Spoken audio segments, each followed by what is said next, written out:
Hi, everybody. Welcome to Conversation with Calvin, We the Species. I'm with Eden Koz, and this is our number two session. I don't do this a lot. I've been doing this 5.5 years. Actually, it's the V sign, you know. Richard Nixon used to do this all the time, but it's really, this is Roman numeral two. This is our second session. And why we're doing a second session and maybe a third and fourth is because it's just endless on the things. Well, yeah, it's endless, the things that Eden and I love to talk about. We've got all these concentric circles. What a beautiful way to say it. These Yeah. concentric circles of commonality, which we share and we have in talking about the world and stuff. And of course, uh, go ahead, fix whatever you got to fix. You go ahead. Because Calvin, you were on my show. I want to tell people what episode it was. So you keep talking. Oh, sure. That's very easy for me to keep talking. I love to keep talking. And I forget how we even met through the graciousness of the universe. We met, and our commonalities and our journeys and the spirituality, and so we. I was a guest on Eden's show, and now she's a guest a month ago here, and now she's back because we got some heavy duty stuff to talk about, notwithstanding a near death experience, which is a wow, and we're going to talk about that. That's kind of the feature why Eden is back with us. So this monologue has now concluded, and folks, stay tuned for some fascinating near death discussions and AI and stuff. So. Uh, Eden, why don't you just do a little, bring people up to date, a little background, and then we will Sure. start. All right. So, Calvin, I couldn't find, I can look it up, but it's somewhere around 200, the 200 shows that you were on. Oh, it's not live yet. It goes live not this week, but next week. So hold on just a second. Okay. Well, you'll let me know because, of course, I'm going to Yes. promote that myself. I always like to watch myself uh, on air, to see myself on TV. We all like that, Oh you my know. God. All right. So yeah. So Calvin's coming up. So it was really great. And I described you, so I put a title with everybody and Calvin Schwartz had a life. That was my description for you. So it's a really great show. And I told Calvin today, I'm like, hey, dear friend, I feel like we've got this really nice synergy going. It's so great. And I really appreciate you having me back on. I really do. So let me start with that. So for 25 years, I call myself a psychological empath, which basically means it's like therapy on drugs, yet I'm not a therapist. So I've had many people come to me with challenges, emotional, physical, and usually within the first session, because I work on getting to the root of the issue. And when you get to the root of an issue, you can cure so many things. So that's my deal. And when I connect with you, I can feel physically blocks that are in you. I hear things from my spirit guides and I also do dimensional work, quantum into the quantum. So it's completely alternative, holistic. Yet it works on, let's put it this way to simplify it, it works on energy and vibration. So to me, vibration and energy, that is the wave of the future. That is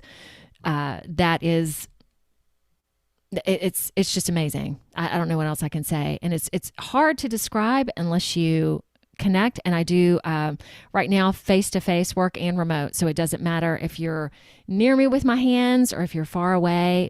It broaches all time and space. Well, I so buy into what you just said because I did have an experience. I may have mentioned this to you a Yeah. year or so ago. As a journalist, somebody exploring the universe, as somebody who's extremely spiritual. I've been to Sedona 12 times, Mm-hmm. climbing red mountains barefoot to absorb The energies to the energy. soul. And I'll swear, in a court of law that I was changed from that. And I Yeah. have these, from my time at Sedona, I have these feelings of deja vu. It's great stuff. Sometimes I wonder where, it comes from. But, I could be passing a farmhouse, not many here in New Jersey, but there's trees and there's shadow and the sun is out and it Mm. casts the shadow, on the side of the barn. And I'll stop my car and I'll look at it and I'll say, I've been here somewhere. Yeah. And that's all day long. That's why I stay in this office 12 hours a day just to keep myself locked up. You know, something like that. But it's really powerful. But I had a session as a journalist with a healer and a clairvoyant, and she said things and she was Jersey. She was like in Texas. So, but it worked. It was remarkable, Yeah. the feelings and the energies. So it just substantiates what you just said on what you're able to do. So, I'm laughing because the first time we did this a month ago, I was very aggressive. I had pages and pages of questions asked, and I thought we didn't get far. So that's why we're back. Yes. And now we're smart because we learned, Yeah. and so we're going to do a bit of a condensed version, uh, um, and I kind of picked out some of the things we're going to talk about near death momentarily. That to me is just haunting and fascinating. We'll talk about that, but leading up to that. Uh, in the work you do now, you work with Yeah. grief, death, miscarriage, divorce, retirement, all kinds of stuff, identity Everything. shifts. Uh, what's the and I think this is fascinating. What's the most misunderstood element of grief? Well, I would say probably there are multiple things I can talk about. But one of the biggest one is time frame that the stages of grief or whatever you want to call it. Everybody has their own timeline. And I acknowledge that, but there's also the case of someone who needs to be over it. I help them with that too. So for some people, it's been too long and it's time, to stop or to, and I help. One of the ways I help with that is one of the things that I do medium and psychic work as well. And I have had people come to me specifically for a loved one that's crossed over. I don't do that. Like that's maybe 10% of my work. I also clear houses sometimes of spirits. And again, I just do that. Yeah. On the side when all that. So to me, everything is energy. So when someone comes to see me and they've lost someone, most of the time that loved one comes into our session and we work with them. And the big thing for me too is, and I just went through actually 3 people with grief this past weekend. I went to a funeral, saw an old person, old friend from high school whose father had just died. And my communication to all of them too was, they're not here in the physical anymore, yet they're still here. So I think you alluded to that. I don't know if we talked about it before the show started, but for me, there is just a veil. Every human that has been on this earth still exists. They're not dead and gone. They have just left their body. Their soul lives on. Everyone can contact. And that's one of the things I do when people come, to open themselves up more. So for example, this friend of mine from high school, her mom is starting, so her dad passed away. Her mom is starting to experience some dementia. And the mom will also talk about the dad being there. And she used to say, well, he just died. I'm like, maybe she's not experiencing dementia, because also when we get older, we open up to more things because we just do. And for me, it doesn't have to be until you're older. So I encourage her. I'm like, why don't you at this point just go, oh, what do you see? And start talking about him and start talking to him, bringing him more in the present with you guys. And suddenly she just took a breath and she was like, oh my gosh. And I'm like, she couldn't walk for a while because she's like, everywhere I walk, I'm reminded of him. Well, why don't you take a walk and instead of pushing away the things that remind you of him, go into those, talk to him while you're walking, think about him when you're walking. It changes the perception of death. Again, you can still have communication. And then if you're really open, you will see signs and you will see things that show you that they're still there. Okay, how was that, Calvin? That was great. But All boy, right. you hit home on a couple of those things. I'm sure I told you sitting here a few years ago as I was finishing my tortoise novel and I was stuck and Yeah. I couldn't, I hit the writer's wall. There was a couple of months I couldn't write. And I knew I was near the end. Oh. And then I listened because I was of all my relatives whose pictures are all lining the walls. Everybody who's gone, my dearest friend Barry, they're all there. And my mother, of course, I was closest to. Mm, And uh, at some point, in the middle of all that, and my inability to be able to write, I decided I want to be close to my mother. So I found a particular song, a piece of music she liked. It was Mary Alonso singing "Only a Rose," mm. and she used to listen to it back, in the day I was a little kid, all the time, like all day long on the Yeah. Victrola. That's how old I am. I call it a Victrola. Yeah, yeah. Hey, it is what it is. Um, and I listened to I listened because I'm OCD. I listened to it for days on ends, nonstop. Just kept listening and listening. I did the loop um it was a good feeling for me because I felt I was bonding and I was close to my mother who's looking at me right there. And then, a week after all of that, I was texting a friend of mine, my friend Gaetano, and um, he asked me a question, and I responded. Another question, responded, and it was all messaging. And I put the phone down with it open to my friend Gaetano, and then 15 minutes later, just a reflex action, I picked up my phone and I Mm. looked at the outgoing message, which wasn't sent. So something typed mom. So nice. So the goosebumps Yeah. went up and down my arms and legs, and I knew. And there's a funny story to that. And I knew without a doubt she Yeah. got permission from whomever came out, typed mom to let me know. And that was that. And it was so powerful. And I asked, at Eden, I asked a lot of people, a lot of techie people. I Can that actually called happen? them and asked them, how does that happen? And nobody really gave me a substantial answer. And I knew how it happened. It was my mom. And I'll tell you what I did. My mother hated, don't laugh now. My mother hated my hair. Yeah. So that next day, I went, because I know she's watching me. Duh. She is. Duh. I got up. I called we talked about that before on air. I got a haircut the next day. You Yeah. know, And to Powerful stuff. me, spirits can easily, because they're energetic, lights, phones, and then I also believe in animals and butterflies, and for my friend from high school, I was like, okay, there's going to be, I felt for her, there's going to be sun coming through your window, and the sun is going to be directed. So she lives where they live in her old home.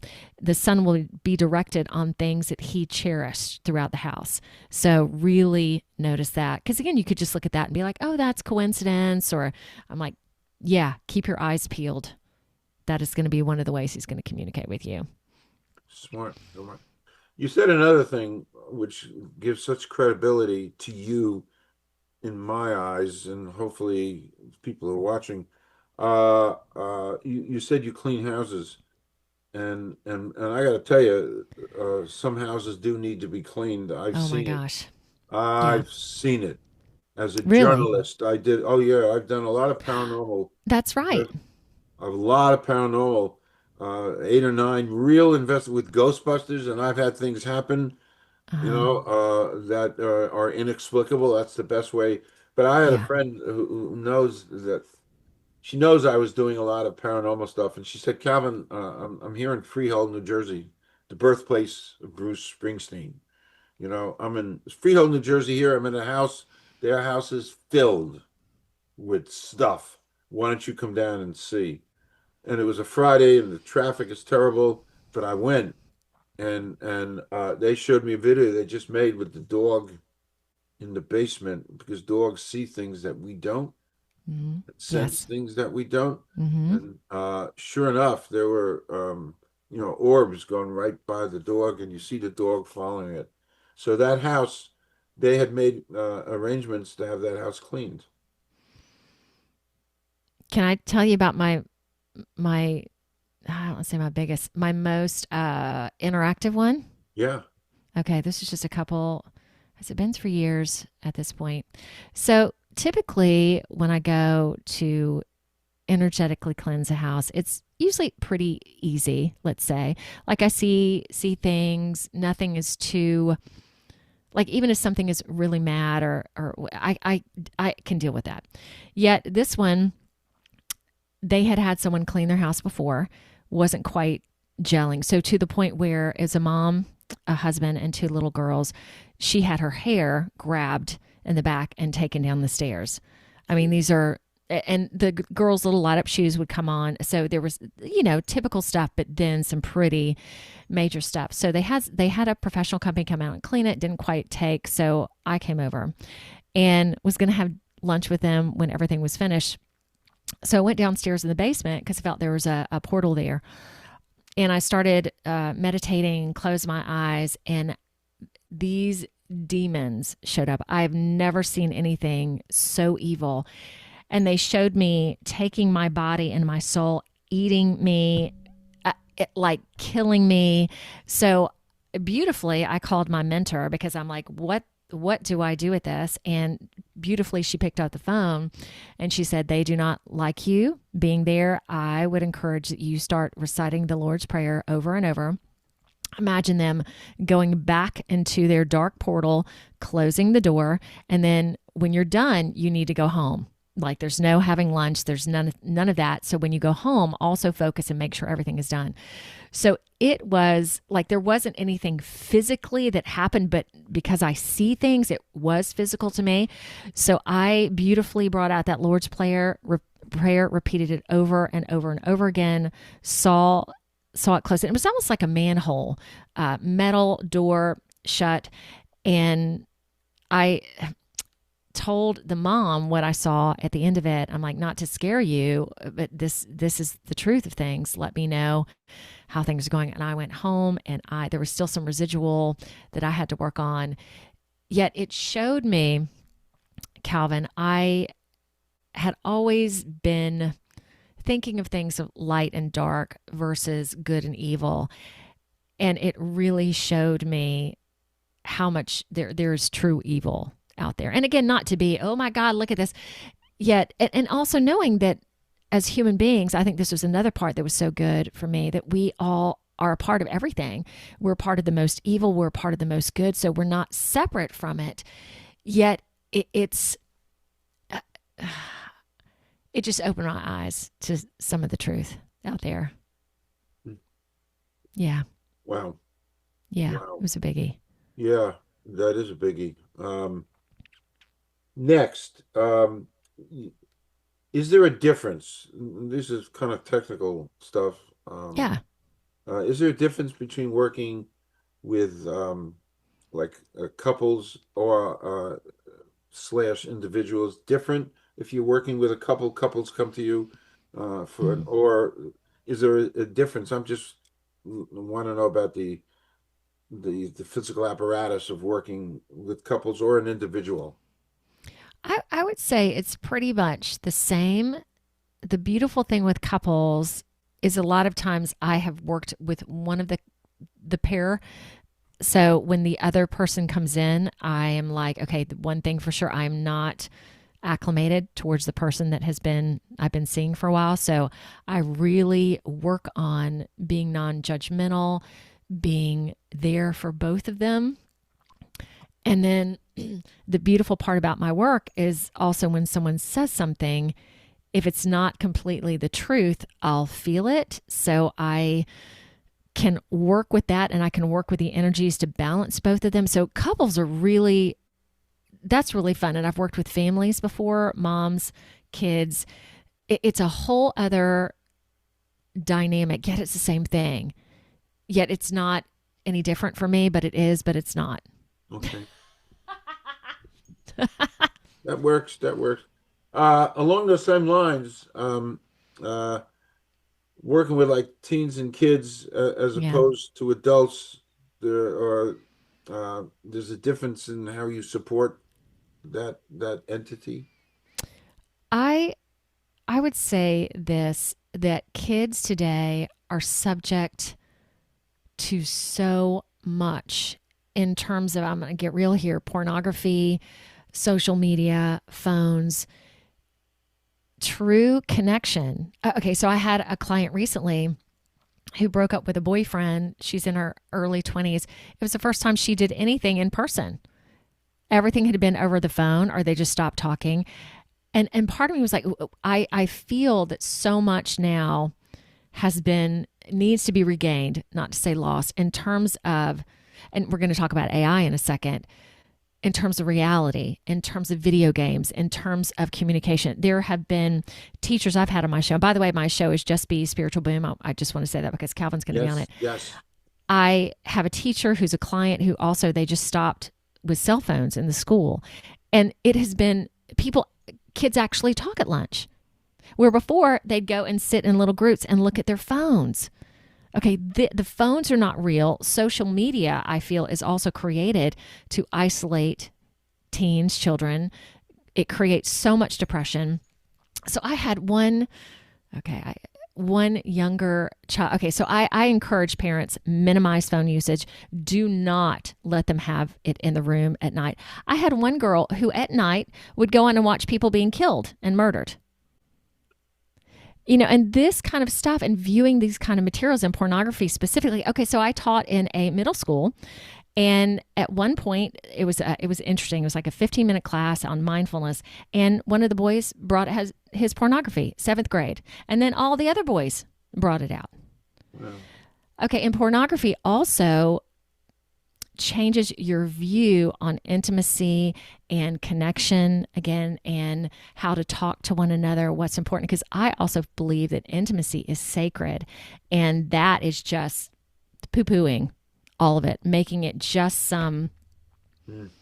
I can't even describe it, just some act, and you get so hardened to what is sensual and what is now. It's just I do not know. I am so curious with how younger people interact in that vein these days. Well, I know a lot of it, yet it is just it's just amazing. So Yeah, yeah. So for parents, oh my gosh, these phones, and interesting, Calvin, a lot of my teachers, when the schools have started limiting the phones, you know who the biggest proponent is of keeping it?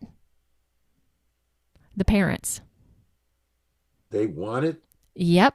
They want it. They want to be able to get into touch with their child, which is like, just call the school. How Wow, that's how what's the big deal? my goodness. Yeah. Uh, So younger people today, it's when they come in, my heart is to connect to them and to show them what true, and to me, intimacy just isn't sexual. It's, we're going to have an intimate conversation. You're going to feel safe with me. You're going to learn how it is to connect. And I have so many younger people too, anxiety, not wanting to drive when they turn 16, fear of cars, fears of going into restaurants. It's just, I would say it's kind of a little bit of a crisis right now. Agree. Woo. And there isn't there isn't there isn't a soul on earth who can put fingers and but and maybe it's a simplistic way. I look at, I like, there's a lot of elements to my growing up that I liked. Uh, Yeah. I mean, my only source of knowledge, which is kind of funny, is the World Book Encyclopedia. It was 20 volumes, 20 books. Yeah. That was my whole world. Yeah. 20 books, which is so infinitesimal on a cell phone. Listen, a cell phone today is more powerful than the computers that put a man on the moon. I don't know if people Mm-hmm. know that. Yeah. You know, but my world was limited, and in my entire growing up, I remember only one mass shooting, and one mass shooting that I have recollection of. I remember the guy. It was Charles Whitman, he climbed on top of a tower in Texas and shot a bunch of people, I don't know, late 60s, early Hmm. 70s. And that was the only that we all knew about mass shooting. Today there's a mass shooting literally every day. And I think everything going on is a big Irish stew, meaning all these ingredients are just thrown in this stew and somebody's stirring it around. And I don't think there's anybody who can put a finger, and there's so many things that contribute. And part of it, I think, is the cell phone, as you just Yeah. said, to Yeah, there are contribute to, studies. yeah, One teacher basically, when they stopped just this year having cell phones, there's so much research, and there's one that's, I think it's like it's their third hand. So when it's like when they don't have their phone, their hand is cut off. So there's depression, there is not knowing what to do, and it's just a phone. yeah. It's just a phone. And do you mind, Calvin, if we go ahead into AI for a second? This Uh, is a great yeah, transition. sure, absolutely. My earlier, before we went on air, is there was a series here on NBC in New York about AI and mental health. And each night they did another segment of that, and some obscenity where people are they're creating a meme, an actual figure that they can now talk to this figure and ask all kinds of questions about mental health rather than go for help themselves. They're relying on an AI, which becomes their friend. Yeah. And so you can comment on that and other things related to AI. I mean, the jury's out on that stuff. Scary. Okay, so this is just me, and this is because of what I do and who I am, because everything to me is about pure connection and the heart. And so I don't use any AI except for GPS. That's pretty much, I do not have Alexa. I do not like, and I can't say, so sometimes I'm in my car and if I want to text someone, I'll use Siri in the car, but that's pretty much it. I don't use it. And I'm going to put this on my website soon. That I'm human. Everything created on my website is from me. And also, you talking about your books, people being able to write books. There's also this, what is real, what is not real. And to me, AI is, it's not real. It's how do I, it's really tough to explain that I feel in terms of everything about putting your cell phone down, about going out into nature. I am really big on, Calvin, I'm here with you. This is so important. Our dialogue together, our communication together. All of my friends, we put our phones down. I only use my phone for work. I do not scroll. I use social media, but only for work. I'm not scrolling. I'm not looking at any of it because I want to be here in the present. I want to talk to other human beings. I want to dive deep into intimacy with a heart, not a fake heart, or not something that is basically learning from me. Yeah, I think right now again talking about these teenagers, and I can't imagine what this means to them in terms of intelligence, in terms of writing papers. Also, letting go of all your intelligence now because you can just pick up the phone and you can Google, you can write papers. Where where are our smarts going? Where's our intelligence going? And social intelligence. So I personally, right now, stay away because my job is about creating connection and intimacy, real connection and real intimacy. So that doesn't have a place in my world now. And I know it will at some point, but The balance, I'm you not know going to put what? my It's a heart in it. balance. It's a balance. Uh, uh, um, in a billion years, I could never conceive of going to AI and asking to do any kind of a writing project for me. My writing has got to come from here and in From here, you. you know. Uh, uh, but I go to AI and I say I'm interviewing Eden Koz, and here's a picture of her. Why don't you make a nice poster, a coming attractions poster? And now the old days, it would take me 3 or 4 hours to Yeah. cut and paste and this and all this stuff. Well, in 30 seconds, boom, Mm-hmm. there's a great poster. Yeah, I get that So too. and so I use that, and I laugh. And so yesterday I got nine people who are reading my tortoise book, and I went to AI. They sent me pictures. I'm reading it. I went to AI. I said, "Well, make a poster of the people reading my book, a nice poster, and make a caption. Boom, boom, boom, 30 seconds, Yeah, or put all the pictures together and a caption. You know, uh, the book teaches and my name, and it was fabulous. I And know. and the old-fashioned way, 2 or 3 years ago, I would cut the pictures Yeah, and cut the pictures and put them on a piece of paper, tape them, scan it, put it in my. I I mean, get the you. whole process was hours Yeah. to do that. Now it's 30 seconds. So it does have some value. Yes, I'm not saying that. Yeah, but for me, I just don't. No, I completely listen. I'm an old-fashioned guy. I grew up when they used to deliver coal. Coal. And milk, I'm assuming Oh yeah, too. milk for sure. We had Yeah. a little thing outside the back door, a little box, and that's where the milkman. I remember his name, Joe Lerman. He used to deliver milk, and every once in a while I would run out of the house and look in this truck. It was a truck made by a company called Diversity, and he had Oh, this big block of ice where he kept the milk cold. So that's how far back. great. I mean, I don't go back to Davy Crockett and that stuff, but I go back. Uh, Well, and just everybody, my recommendation would be, again, because of what I do, it's not appropriate for me. Yet AI also, from my vantage point, learns from humanity.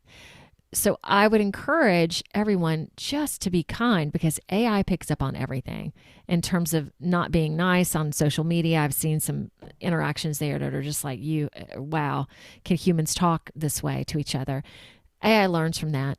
So, if nothing else, please be conscious of your attitude, of your heart, of how you use it. I would suggest, if you're using it, maybe to say something in the beginning: this is for the highest good. This is really going to help me have such gratitude for it. Really be mindful when you're going to use it and where your mind is and your heart is when you're using. Especially, we're talking about mental health. I and we talked about people having boyfriends and girlfriends that are now AI. It is a very complex world. oh yeah, Very sure is. complex. It sure is. Okay, deep breath. Yeah. Ooh. Deep breath, and now the feature and the last thing we'll talk about is you and near death. Yeah. So you were diagnosed in 2016. Yeah. 10 years. It was initially as stage 4 lung cancer. Uh, That's okay. Yeah. and why So, don't you talk about all that and and the lung cancer and the brain surgeries and the near death experience and what changed you afterwards, all this is yeah, powerful stuff. powerful stuff. All right. I had just I had my own studio for about a year.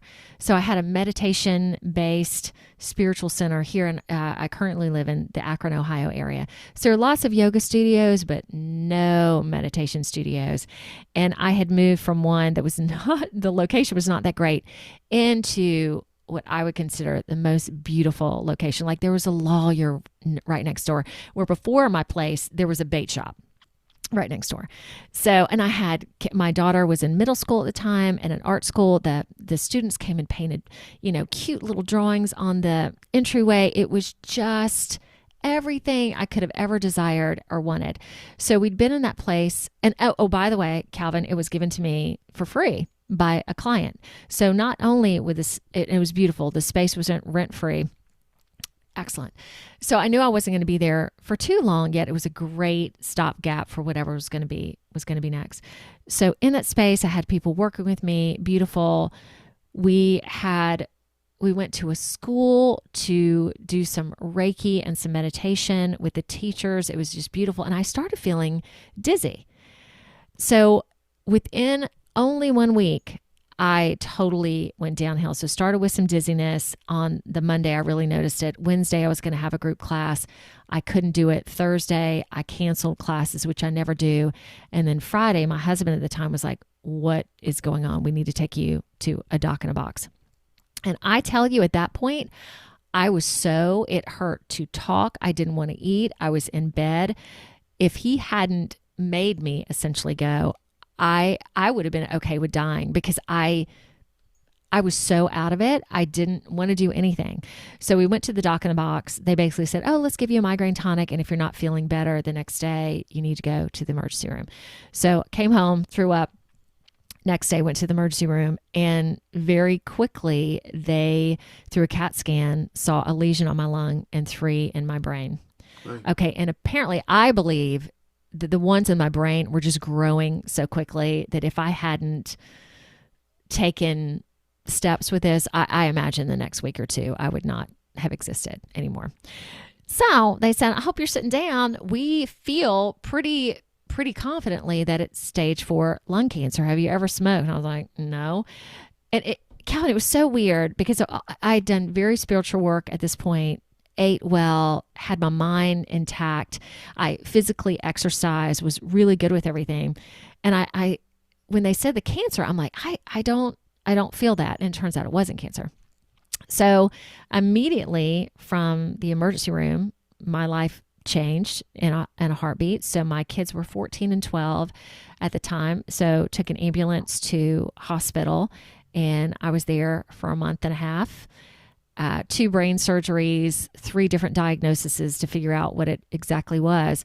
So the kicker of it was, after my first brain surgery, because they tried to do a biopsy of my lung to see if it was brain or lung cancer or not. It was too close to my heart, so they couldn't tell. So the next step was, hey, we're going to do some brain surgery on you, Eden, but let's go ahead and tell you, we have no idea if this is going to work. We have no idea how you're going to be if you come out of the surgery. And if you come out of the surgery, you may not be able to walk, you may not be able to talk, especially because it's your brain and it's close to your eyes. And hey, sign this waiver, just basically saying you're cool with it. And at that point, the doctor, when he walked away, I saw angel wings, and there was a part of me like, okay, it was all, I treated it all like a big adventure. Instead of getting upset, instead of getting sad, that part was really good. So I had the first brain surgery, and this was the only night I was in the hospital by myself. And after that, I was never by myself. Yet woke up from it around 1 or 2 in the morning, and my door, I was in the ICU, which some crazy things can happen in the ICU, and they did that night. It was people throwing up, just the horrors and the evils of life. And then a lot of the medical staff laughing. So the heaven and hell.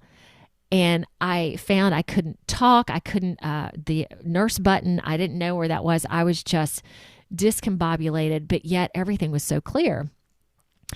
Okay, so this near-death experience was not also, I came out of my body and there was a huge amount of light, because I'm like, if that had happened, I probably would have gone. Like, give me that, I'm gone. So I was sitting there and I got this pressure all over me. And I had talked to God a lot. Like, my relationship with God was really, really good. So this wasn't a situation where, oh my gosh, you need to have a near-death experience and everything in your life has to change. Wasn't that at all. So I felt this pressure come all over me. And then there was just this really kind voice that basically said, you have a choice right now. You can stay or you can go. Okay. And if you go, all you have to do is close your eyes. That's it. Painless, beautiful, easy. And I knew from my work, Calvin, that if I left this physical body, I'd still see my kids. I'd still be there for weddings. It'd just be different. I knew everybody would be okay. So I wasn't concerned or worried about that. But man, so delicious when you're offered, because it is hard being a human being. I don't care how beautiful you think life is. I mean, there are challenges, there are things. So I remember sitting there going, oh, this is pretty delicious. It would be so easy. Okay. Then God said, let me tell you this though. If you decide to stay in this human body and go through this life, you will learn so much. Okay, not that you'll not learn a lot on the other side in heaven, but if you decide to stay, it will be monumental. And I remember sitting there going, oh my gosh, because I am up for challenges.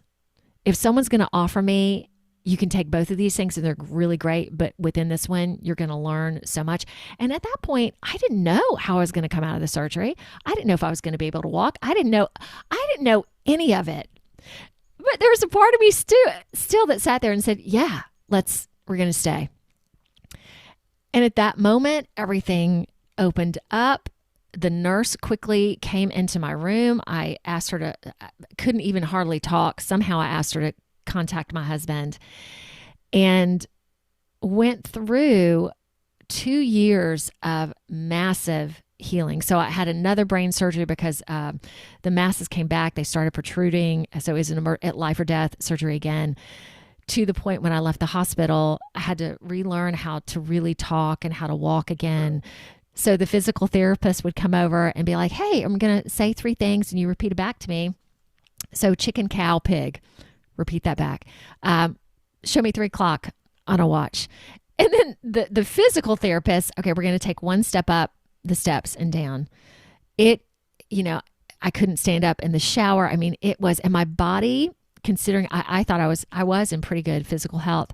At one point when I was in the hospital, I had to lay completely still for 7 days because there was a brain vial of brain fluid coming out of my head. So I couldn't adjust that. And they thought they might have to put a stent in there. So 7 days of complete stillness, your body, I mean, I lost all my muscle mass, all my weight, and I'm thin anyway. So it was so there were lots of things to go through, to experience, and not knowing what was going to come out. So 2 years after the fact, there was still healing to be done. Yet I have right now, everything is fine. Everything is good, except I do have 2 little black spots on both my eyes. So driving is a little challenging, especially at night. Yet other than that, the doctors call it a miracle. My mom was like, I can't believe how, like there was 1 week I was depressed because I was just in pain. But other than that week, I was very upbeat about it. So what I feel are the big lessons to come out of this. I first had to get rid of my studio. So that was a big ego thing because it was basically, I was doing too much with marketing and that sort of thing where I just needed to get back to having the studio in my house and really get back to basics and connection and intimacy, as I've talked about. Then when anyone now comes to me as a client and they talk about hardship and what they're going through, I can truly understand it on a level that I couldn't have before. And a lot of times I share my story with them and they're like, no way. So I'm like, I get you. I get what you're going through. So let me tell you what happened to me and let me tell you how I came out of it. And if I can do it, you can do it. Powerful. So it has given me such strength, such knowing of who I am and the worthiness of who I am. And I don't say this from an egotistical perspective because this is true for everybody. And knowing I already had a great intimacy with God, whatever you want to call it, God, spirit, universe, this just compounded it. Where there's no way I could ever not believe, because I struggled with faith in God for a while in my 20s until I found meditation. This was just unequivocal, knowing that I'm watched over, that I'm loved, that I'm protected, that I'm just special, and that we're all special, even if we're not special. It's a dichotomy of each. We're a single drop in this big sea, yet every drop is important, and every life is meaningful. And I've been asked before, would you do it again? And I'm like, I kind of roll my eyes going, oh my God, that would be really hard. But yeah, I sure would. I wouldn't change a thing. I wouldn't change a thing. Um, I so understand what you're saying. I mean, I've had a different kind of near-death experience a couple times. Rolling Yeah, over the Volkswagen. 6 times in a Volkswagen Whew. car crash. Yeah. Uh, 2 years ago, falling down 11 steps and somersaulting in front of my entire family and the family dog, getting up and walking away without a scratch. That's Yeah. and it does alter, relationships with God, Hmm. and stuff. There's an empowerment in there. No, Yeah. I don't do reckless things, but it's a comforting. Yes. It's a very comforting feeling. And again, it does not alter my behavior, and I'm not reckless, and I don't do silly or stupid things. I buy lottery tickets, but that doesn't help. Um, but it does empower, and I'm forever grateful every day, and I try to demonstrate that Yeah. to spirit for the gift and the challenge that we both. Of life. Yeah, it's a challenge. You are Yeah, so because eloquent in oh, describing this. It's just, I just love listening to you. oh, Um, thanks. yeah, because you're real, Oh, you're real. No pretense, no agenda. You're just real, and so I identify with so much of that. Uh, uh, I do, and I'm always looking, for signs, and I get plenty of signs all day long, and it's wonderful. Um, but it brought you closer hmm, to God, to spirit, all that experience, yeah. and I And think it's a gift, it isn't it? Kind of a it gift. is. It is. And going into the Great Awakening quickly on that, if I hadn't decided to stay, I wouldn't have known. Okay, so the I will just quickly describe this. The Great Awakening, from my perspective, is this huge human ascension that we're in right now, and I even know with me, my abilities or my gifts, whatever you want to call it, change every week. We are on the forefront of the whoever decides, because there are some people right now that are not quite ready for it, and that's okay, because everybody will. It's like going from 3 dimension to 5 dimension, whatever you want to call it, the golden age. There's so many different terms for it, and we're moving into the new earth. If I hadn't stayed, I wouldn't have been privy to this knowledge. And for your audience to also know, one of the reasons that there is so much divisiveness and separation in our country today is because of this awakening, is people waking up to the fact that it is about love. So we're moving, I also feel, from logic to the heart. We are moving from competition, from keeping up with the Joneses, from greed to love. Okay. And what that entails also is the breaking down of all institutions. I feel, from education, Western medicine, financial institutions. So, also to let folks know, I believe that that is going to have a great shift into more of a heart centered way of life. So I'm very, even though there are challenges, we talked about challenges with teens, I feel like all of this is necessary, kind of like my near death experience, to get us to the next level, these hardships. Yet I feel and know they are beautiful, they're necessary, and I believe in humanity. I do. And I think that's one thing with AI right now, that humanity is going to pull through this, is going to move beyond the divides of gender, of race, of all that, because we are all connected and we are all one. Correct. We are a one species. Yes. Is the title of my little podcast. We the Yes. species. What a great conclusion. Yeah, that is a perfect conclusion. Because you have to move on to another. You have another podcast coming up, or so.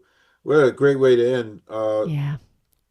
To be continued, our discussions, because we have lots of stuff to talk about, and we'll go back next time we convene, and we'll kind of do put some finishing touches on the near death stuff. Beautiful. Because I every day I walk up my stairs and walk down my stairs. You can't hear me out there in Akron, but I yell as loud as I can, "Dear God, dear God," walking up and walking down every single day for the last 2 years. I yelled, "Dear God." My body fell down these things and somersaulted, and here I am. And it's funny. My orthopedist, who I'm dear friends with, he and his girlfriend came over for dinner a few weeks ago. When we Yeah. finished dinner, and he knows my story because I called him up the next day. What do I do? Jeez. Should I get my whole body X-rayed here? What's going on? And he always tells me, Calvin, you should have died.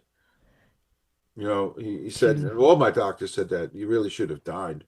Uh, but he called his girlfriend and he said, "Come here, I want to show you." That's where Calvin fell down this whole staircase. And then he hit the landing and he somersaulted down. Uh, Oof. so every day, literally every day, walking up and down, "Dear God." And of course, I don't remember, I know I did it. I Yeah. just don't remember that was wiped out. So that was a near death experience for me for sure. Yeah. So, we have that uh the commonality. Um Calvin, yes. I must tell you, I'm so grateful for you. Well, thank you. Ditto. I mean it. Ditto. Thank you. Ditto. This is great. I'm going to stop recording for everybody. Eden's coming back. We'll figure that out. There's more to do. Thank you. Thank you. Thank Thank you. you. And to be continued. Don't leave. Beautiful. Thank you.